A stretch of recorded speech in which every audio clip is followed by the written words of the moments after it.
What's up, everybody? It's Dadbod here once again. So in the last episode, we got here to the Fountainhead Palace. And this episode, we're going to start things off with the boss fight right into the action. So on this bridge, we are going to fight the true corrupted monk. If you recall, in a previous episode, we fought the phantom corrupted monk. This is basically just the full-on version of the corrupted monk. And if you remember oh, wow, that sweep attack hits twice. If you remember with the Phantom Corrupted Monk, she only had one phase, whereas the true Corrupted Monk has 3 phases. So it's a much longer fight, and as a result is a more difficult fight. But her moveset is strikingly similar. So as long as you're used to her combos and the different moves that she has, you should be in relatively good shape for the fight. Whoops. Turns out it's hard to deflect and talk at the same time, but I'm doing the best I can. And so one thing that's key is to recognize to distinguish between what's a sweep attack and her stab attack, because if you respond incorrectly, she will punish you greatly. And of course, firecrackers help with this fight. And there's her first phase. Contrary to the Phantom Corrupted Monk, Snap Seeds do not hurt her, but firecrackers do help with the stun. After her first phase, she kind of warps to this, shadowy phase where it's temporary, but she can hit very hard in this phase, and she just kind of warps around and attacks. To counteract that, I pretty much just grapple in a big circle on these branches, and if you move quickly enough, it should keep you from getting hit. Now she's back to her normal form, so I go back in, same type of fight. Moves are very similar. So it's really just a matter of learning her combos and how to counteract her combos. I was a bit defensive there. She was doing one of her sweep attacks, and I didn't want to get hit by it because it is a bit of a rangy attack. So there's her stab attack. Go in for the Makiri and just keep the pressure on, as with other bosses. She actually dodged my firecrackers there, but that's okay. Same thing. Just get the rhythm of the fight and her attacks. Now, she's going to go back to her phantom kind of shadowy form here. So again, I'm going... Oh, no, I guess she's not. Okay, that's interesting. So you can see she has a centipede coming from her head now.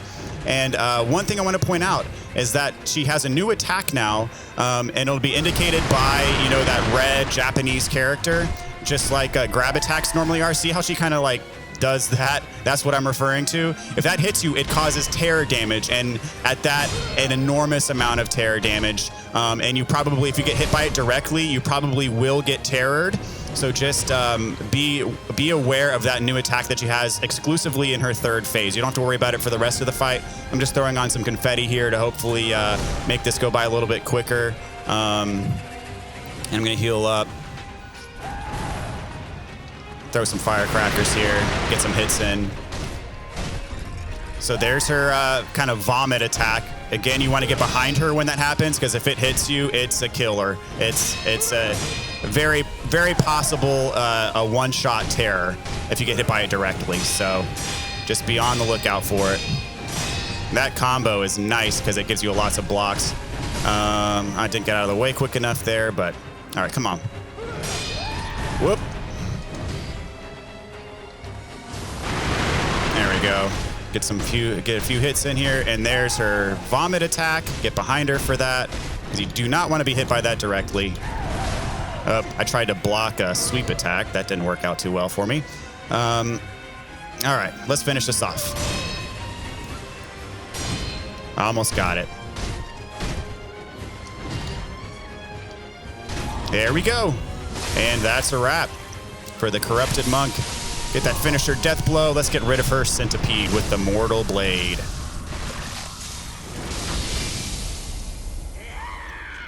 Just like that. Immortality severed. All right. Get the memory. And the Dragon's Tally Board, a tally board carved from a large piece of jade. Possessing this increases the stocks that can be purchased in merchants' shops. Such a tally board is highly prized by the merchant class. Old custom dictates that those of dragon rank are recognized as supreme merchants by the Imperial Palace and should be given the best possible treatment. So, on the other side of the corrupted monk here, we have a sculptor's idol. So we are going to rest, get all of our health back and healing back, and let's use that memory to increase our attack power. The corrupted monk was among the infested, standing over the Fountainhead Palace. Indeed, immortality would seem a fitting quality for eternal watcher of the palace. Her true name is Priestess Yao. All right, let's see if there's some skills that we want to take advantage of here.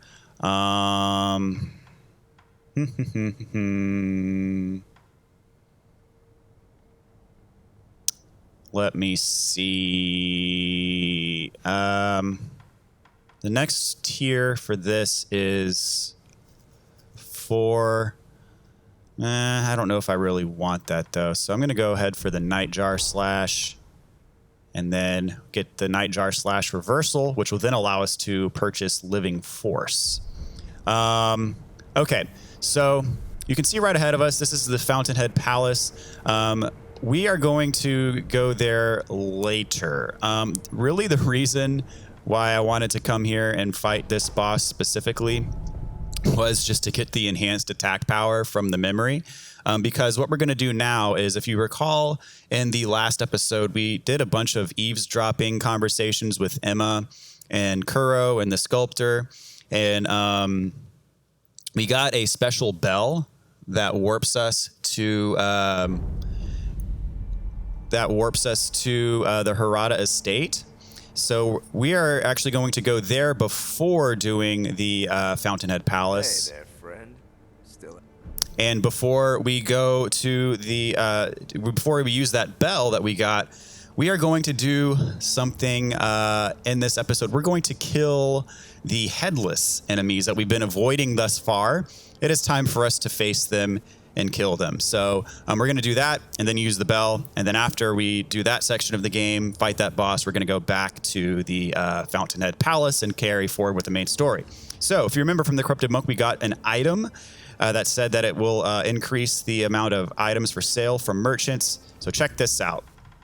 If you go to a merchant, we now have the ability to purchase Divine Confetti for 300 Sen a pop. So it looks like we have 6 of them in storage and 5 of them just in our current inventory. So I have enough, but if you're running low on this, at this point in the game, you also now can purchase Divine Confetti from the merchants, and that can help out pretty immensely. So let's see here. Until next time, friend. I'm not going to buy any here, but I just wanted to show you that. So what we're going to do now is, as I said, we are going to fight the Headless. So if you remember, the first one that we came across was in the Ashina Outskirts. And it is in this area right here. If you remember, there's a little side path that led us to a cave. And we are going to go there now that we have the appropriate tools, and now that if you're low on Divine Confetti, you can purchase Divine Confetti, because Divine Confetti is basically a requirement for killing Headless. I'm not aware of any, at least efficient way of killing Headless without using the confetti. So now that that's available to us whenever we need it, that helps out pretty immensely. Alrighty, so we're gonna head this direction to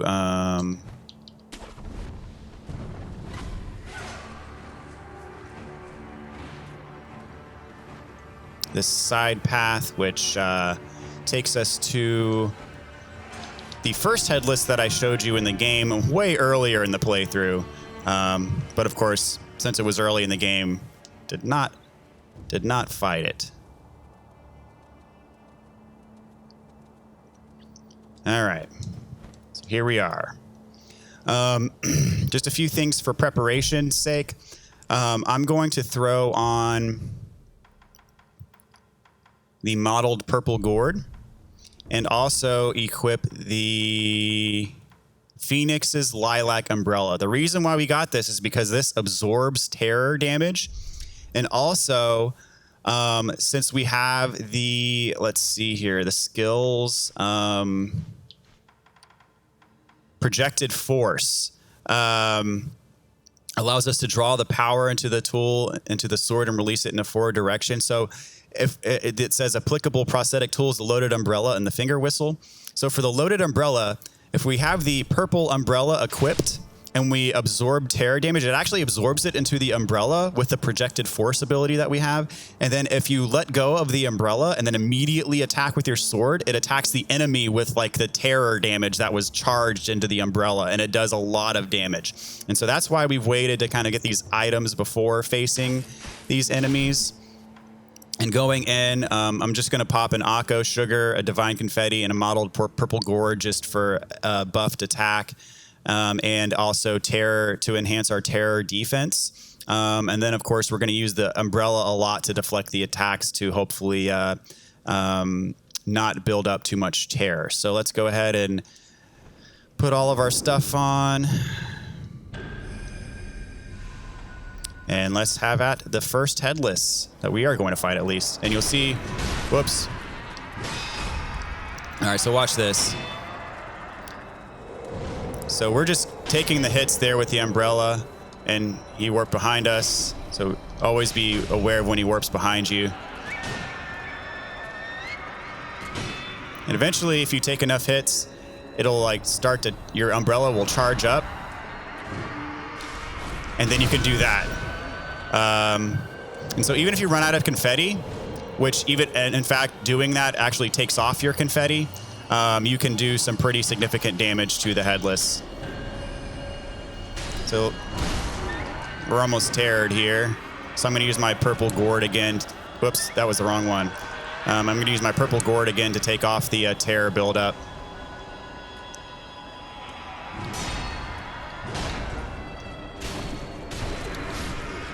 So you can see how much damage we're doing with this Divine Confetti. So again, the Divine Confetti is pretty much critical for this fight. Whoops. Almost got his first death blow. There you go.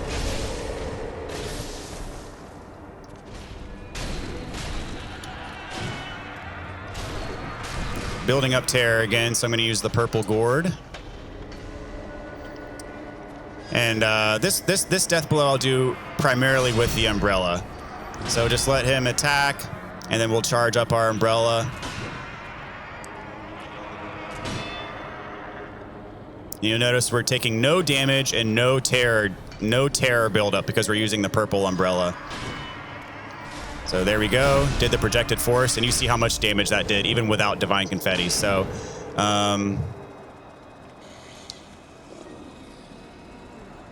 make sure that when he teleports behind you, you turn your camera around, because if you let him hit you when he's behind you, he does a nasty grab attack, and it does a lot of damage to you. So, oh, he broke my posture there. But you see how much damage that projected force does. It's quite powerful. To take these hits, do that attack. That's some pretty solid damage. And I'm not even using Divine Confetti. So you can choose. It is a quicker kill if you just go in and use Divine Confetti. However, you know, it's a bit riskier because you're going to be susceptible to damage. So I pretty much did the first death blow with Divine Confetti to show you, and I'm doing the second death blow with the Purple Umbrella to show you. There's multiple ways to go about this, and both of them are effective. Make sure you don't let them surprise you. All right, after this combo, do projected force, and that should get him. So there's the first Headless. Not much to it if you have the proper tools. So we get the Akko Spirit Fall. Fallen Headless Spirit of Akko that increases vitality and posture damage for a time. Consume spirit emblems to use repeatedly. Headless are the ruined form of corrupted heroes who once fought for their country. Seize the power of an inhuman spirit by laying it to rest, but risk going quite mad unless something is offered in return. So I mentioned when we killed that first Headless we fought that was actually underwater outside of Ashina Castle that the let's see, that the Headless do not drop prayer beads. They drop these, they call them spirit fall items. And what these are is these correspond to your sugars, but instead of being consumed like a sugar is a consumable, it's an infinite use item, but instead of consuming the item, it consumes your spirit emblems. So you can see this Akko Spirit Fall. It has the same buff on your attack power as the Akko Sugar, but it costs 2 spirit emblems to use. So it's quite handy. You know, if you want to use those instead of sugar, if you would rather just absorb the cost of the spirit emblems instead of actually using the sugar item. So I'm just going over here just so I can warp at this sculptor's idol. I'm gonna rest, and then we are going to head over to, well, no pun intended, to the next Headless, which is in the Sunken Valley area. So you're going to warp to this idol, the first idol in the Sunken Valley. And if you remember, there was kind of a dead end area we visited off to the side that had a prayer bead. That's where we're headed back, because there's a pond in that area that you can, of course, now that we have the swimming ability, we can swim under. We can swim under the water, and that takes us to another Headless that we're going to fight. But first, we got to take care of these folks here, the gunners. Don't have the best aim in the world, but oh well. Sucks to be them. All right. Climb up here. And I believe since it's nighttime now, there's going to be phantoms that pop up over here, but I'm just going to run away from them. Not even worth messing with them. Yep, there they are. So just go straight into the water, dive in. Doesn't look like there's any treasure under here, but there's this secret passageway right here. And on the other side, you pop up. And there's our next Headless. So again, same routine. I'm going to pop the sugar, the confetti, and the gourd, which increases our resistance to terror. And here we go.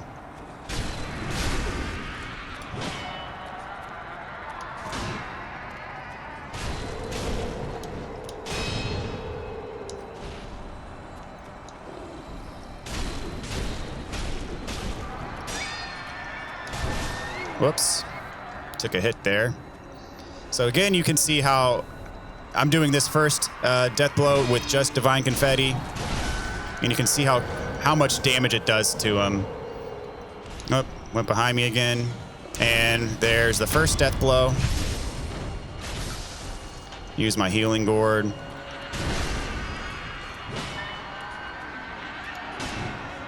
I'm about to get teared, so I'm going to use my modeled Purple Gourd. He's warping behind me. Oh, he's getting lazy. Not really attacking me much. All right, I'll use the umbrella for the rest of the fight. Save my, whoops, I just got grabbed. That's gonna be a death. Whoops. As I said, always turn around when he warps behind you, because that'll help. That'll basically keep him from grabbing you. So I'm gonna do the second part of the fight with the umbrella. Let him hit me again, get some more charge in that umbrella, and then I'll turn around and use it against him. There we go.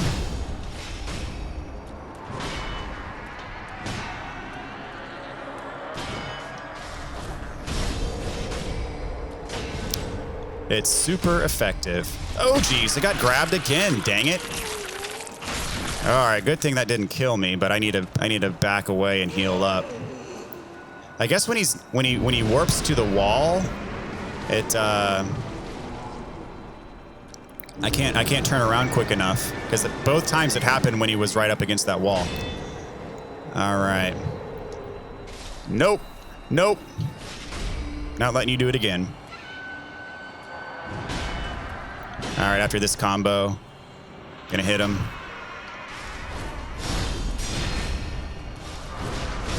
There we go. Not too shabby. All right, Gokon Spirit Fall. This is the posture Spirit Fall. Alrighty. And I believe there's an item back here somewhere, if I'm not mistaken. Yes. Lump of Grave Wax. You're going to need that if you want all your upgrades. And Divine Grass as well. I only use Divine Grass in desperate situations, pretty much when I'm out of my healing gourd usages. I'm actually just going to warp. I only use the Divine Grass when I'm in desperate situations. Like, I've used all of my healing gourd usages. I've used all of my pellets, and I'm fighting, like, a boss, and I can't resurrect anymore. In that situation, I will use a Divine Grass to recover all of my health. But it can get you out of a bind, but I really only use it if I'm in a bind. All right, so there's another Headless that we got to kill. If you remember, there was one in Mibu Village. Right here in the Hidden Forest. And this is going to be the third and final Headless that we fight on land. Just kind of what I would consider the normal Headless fights. If you recall, there was another one underwater that we fought earlier. And in my opinion, the underwater ones are easier, which is why I just went on and killed the underwater one when we got to it. But these ones, again, as long as you have all the right stuff, they're not so bad. But if you don't have the right stuff, they are a royal pain. All right, there's the last one we're gonna face. So again, Akko Sugar, Divine Confetti, Purple Gourd, and let's do this. Whoops. Whoa, he was mad.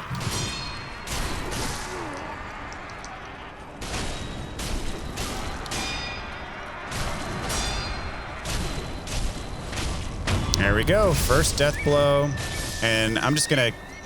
This is working well, so unless it stops working well, I'm just gonna carry on this way for this fight without using the umbrella. I might end up using the umbrella, but get away from that grab. And I need to use my Purple Gourd to heal up, or remove the tear, I should say.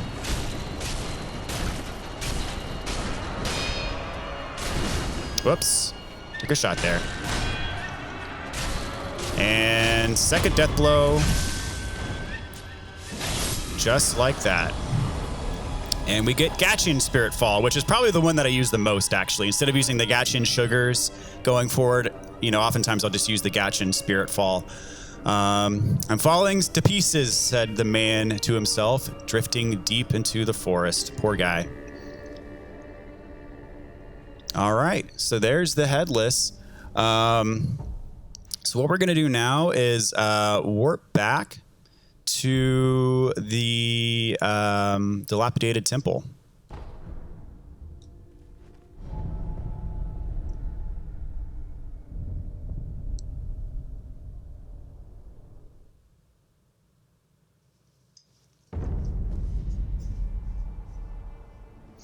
Okay, here we are back at the dilapidated temple, and we're going to use that bell that we got from Emma in the previous episode after kind of doing all of the eavesdropping.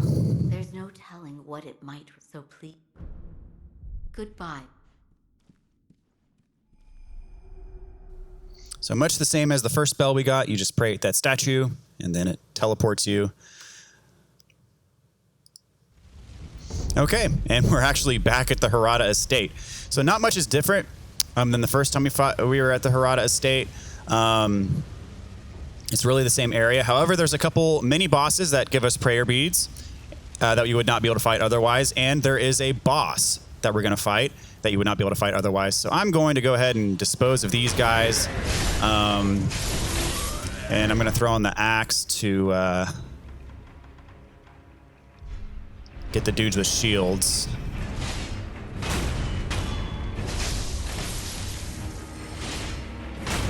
There we go. Get the loot. The reason for that is because we're about to fight a mini boss in this area, and I don't want them to become alerted to us and then be a problem. So just being a little bit proactive there. And go ahead and throw the purple umbrella back on. Not that I really use it for this fight, but let's see. So there is another of those swordsmen. So this guy, he like blows a whistle and summons dogs. It is super annoying because the dogs just add a dimension to the fight that like basically they distract you and then he sneaks up and just, you know, murders you with his sword. So I'm going to throw on some stealth. I can't recall if this will help get a first death blow with him, but we'll see. Nope.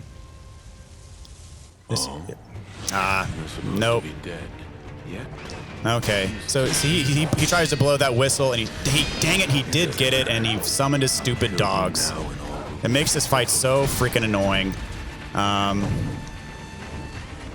That's why I put my shurikens on to get rid of these dogs quickly. Come on. All right. Come on.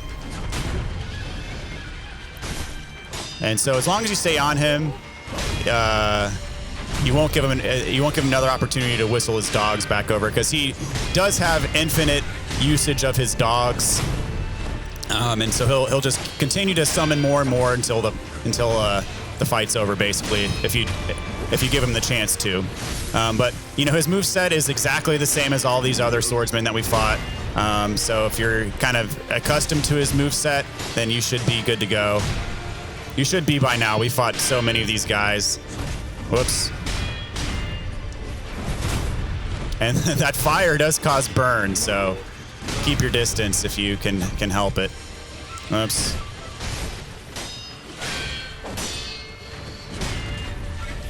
Oops, that was a thrust attack, not a sweep attack. All right, I need to heal up just for safety, and he's probably going to summon his freaking dogs. Dang it. So I will attack him with the Mortal Blade as punishment. Did he get the dog summon off? I can't tell. Does not appear to be dogs. Oh, there they are. Dang it. All right, I'm gonna try to. So annoying.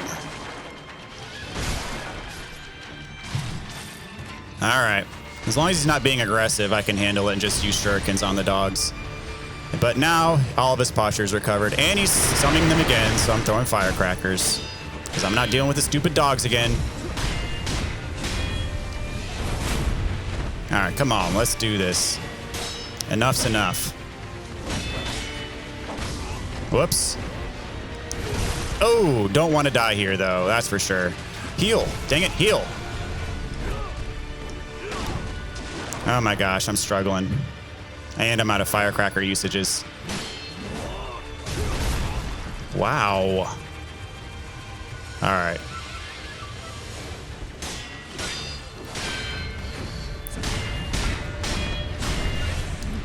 Love that combo because it's very easy to deflect and did the trick. Got some adamantite scrap for our trouble and a prayer bead. Whew. Yeah, that fight can be kind of annoying. But we survived. Okay, so now instead of going around to get to this area, we just drop straight down over the fire. There are some enemies around here, though. So some fulminated mercury for advanced prosthetic upgrades. And of course, oh, look at this guy. Get away from me. I'm just gonna run away. See, there's another one there too, so not worth fighting these dudes. They're more of a pain than anything. I'm just gonna go here and rest, which will reset everybody.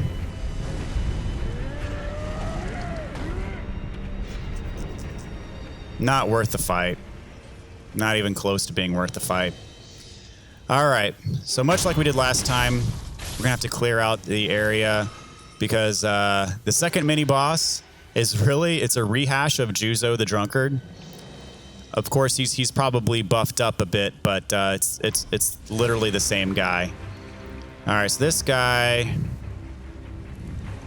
I thought I should have been able to backstab him, but I'm just going to lure him over here and run past him because I don't feel like fighting him, to be quite honest. All right, come on. And he's got armor on. You can pull that armor off with the spear if you do want to fight him, but screw him. Okay, so a bunch of enemies around here, of course. Before we fight the enemies, there's actually purple ninjas up there. So I'm going to throw on some Gatchin sugar, or Gatchin spirit fall, I should say. Get my stealth on, and you can grapple up to these roofs and dispose of these purple ninjas. I actually do it in reverse order. Because if you do it to the first guy, the other ones are going to notice you. So I do that guy first. Get this adamantite scrap. And then this guy. Oh, did he notice me? Yes, he did.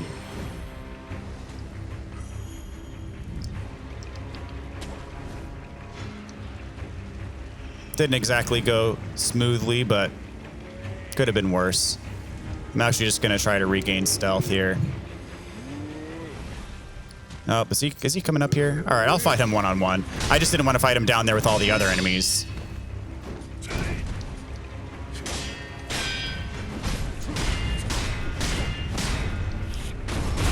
There we go. Not too bad one-on-one, but as you can see, there's a bunch of other guys down there, and I wasn't about to do all that. Turn around. There you go. Other guys drinking and having a good time, much to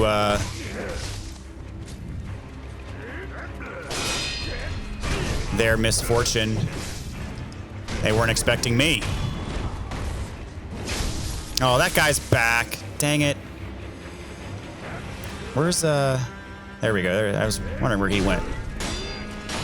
All right, I'm just going to take care of him because screw him. I thought he'd forget about me, but I guess not.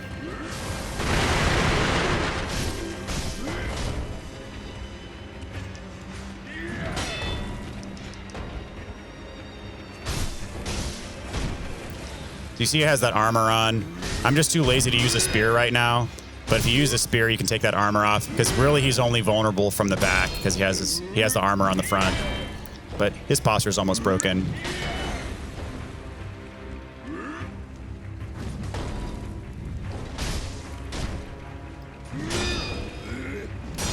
Come on, one more. Oh. No? Still? Ah, boo.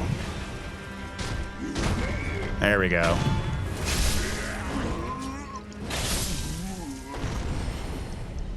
All right, Mibu Balloon of Wealth. And I can't remember if there's stuff back in here or not.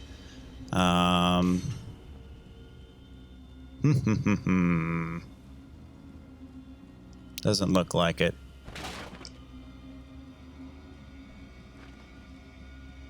Yeah, empty. Although there may be another purple ninja somewhere. I can't remember if there's another purple ninja. Yep, nothing in here. Too bad. So sad. I think there is another purple ninja somewhere.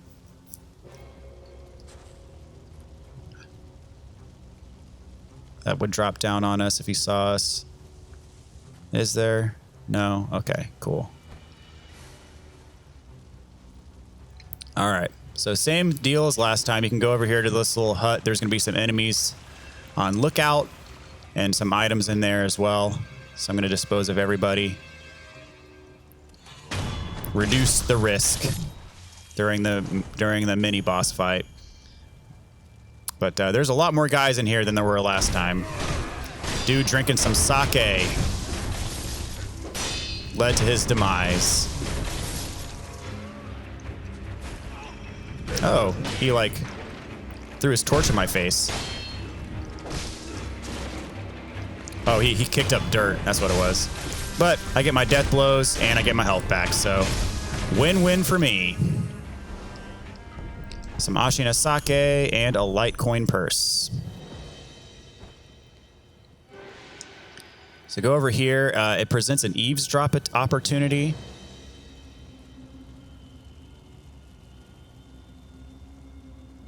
There it is. You see Juzo's right up there. Hirata Estate was surprisingly easy. Owl's info was right on the money, you know. I don't like him. There's something shifty about him. The smell of a crook. He's a villain. A down and out villain, Masanari. Well, he's useful right now, so endure him. For all his scheming, he's a nameless rogue shinobi. His efforts won't amount to much. Ha! I'm not complaining, so long as there's coin and booze in it. So, if you watched my video of the Shura ending, you learned that Owl's intentions were actually a bit nefarious. He's not a good guy, as we assumed originally at the start of the game. And so here we found that Owl is actually the guy who led this band of thieves to the Hirata Estate while the soldiers were away at war, so they could take over and burn it down and loot the place. So Owl is actually the guy who led them here, contrary to what we may have thought before. So we actually just triggered the boss fight, blew our cover a little bit. So now we got this purple ninja and the mini boss to take care of. So again, my strategy, may be a bit cowardly, but say whatever you want. Strategic is what I'd prefer to call it. Wait for them to forget about me, walk away, and backstab them.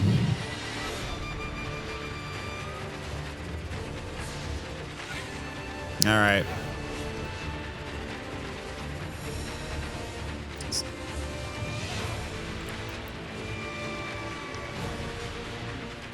Trying to see where they are so I can have a better gauge of. Can see Juzo through the bushes there, but the ninja, on the other hand, not quite sure where he's at. I'd actually fight the ninja one-on-one if I could, but it's hard to isolate him away from Juzo, because there's the ninja. So I definitely ain't fighting them both at the same time. All right, I'm just going to run away. And wait till the music stops, I guess. Can you see me up here?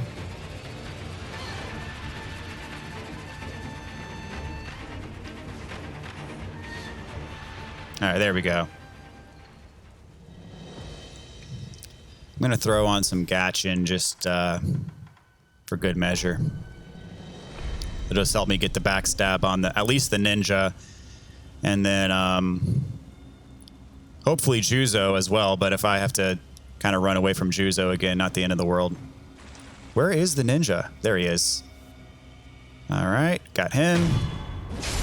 And Juzo noticed me, but that's fine. I'll just run away and kind of do the same routine with him.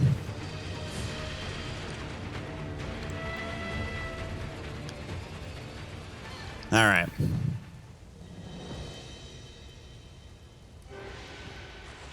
These mini bosses have short memories, which makes my life a little bit easier. All right, first death blow on Juzo. Shoot, why not? Throw on some Divine Confetti. Trying to grab me.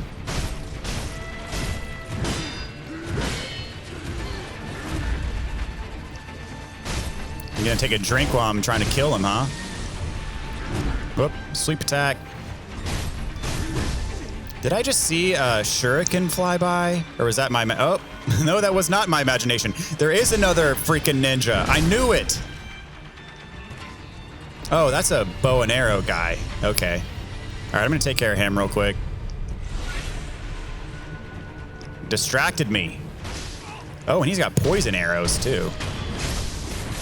All right. Back to Juzo. Hopefully don't screw this up because I don't have my resurrection anymore. Whoops. Oh, snap. Poisoned. So I'm going to heal up. And I'm going to use an antidote powder.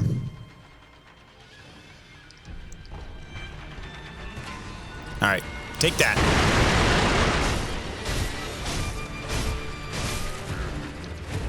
Whoops. All right, need a heal.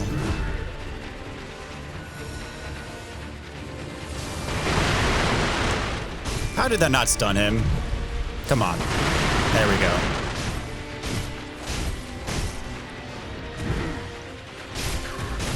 There we go. Finish him. All right, cool. Prayer bead. And that is that. Get a fistful of ash and some adamantite scrap. Not bad. So this is the guy, if you remember the first time we came here, he helped us fight the Juzo, the drunkard guy, but I guess in this version of the flashback, we're too late. So in here, there's going to be enemies right off the bat. Beware of this guy with the spear. He can stab you, but just be ready to Makiri counter when he does. I'm actually running away because I want to heal. But there we go. Got the Makiri counter and take him out here. Come on, do it again. I dare you. There you go.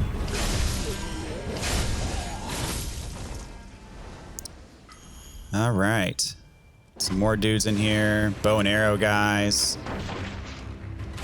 Oops, he hit me. Oh, hello. Oh, here's another. That's right. There's another spear guy back here. All right. You win this round. Get you out here. Fight you one-on-one without the bow and arrow guys. Come on, stab me. Stab me again. Whoops, okay. Guess the Makiri counter didn't work that time. That's fine. All right. So long. Nice knowing ya. Come back some other time. Okay. So now for these guys with the arrows.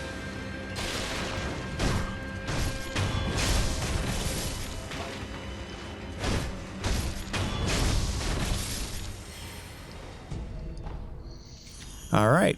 So there's some more items in here now. Maybe just that. Oh, here we go. Gokon sugar. I don't think I've used that a single time. Fulminated mercury. And you can go back here again. I believe if you've already got the prayer bead and everything that's back here, it is not restocked with anything. But why not check? Why not check? Yeah, there's nothing. And just because I don't like having a partial resurrect node, I'm going to use this just to get it back. There we go. I got a few more of those, so I'm not all that worried about it.